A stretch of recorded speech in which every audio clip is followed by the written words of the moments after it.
বাবা অনিল, দেখুন, আমি এই ধরে আপনার কাছে ক্ষমা চেয়ে নিচ্ছি। আপনি তো সকলকে ক্ষমা করবেন। না বাবা না, ওরা আমাকে যা বলেছেন আমি ঠক, জোচ্চোর, বাটপার, আমি সব। কিন্তু আপনারা আমার অবস্থা বুঝে আমাকে মার্জনা করুন।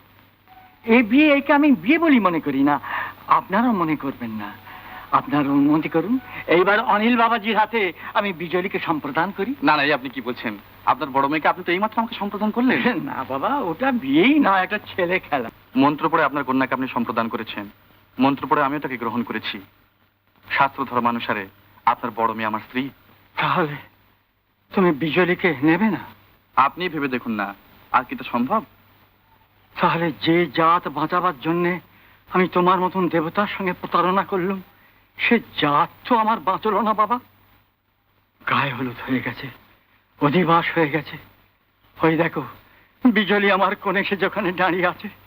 আজ যদি ওর বিয়ে না হয়, তাহলে জীবনে ওর বিয়ে হবে না, কেউ ওকে গ্রহণ করবে না।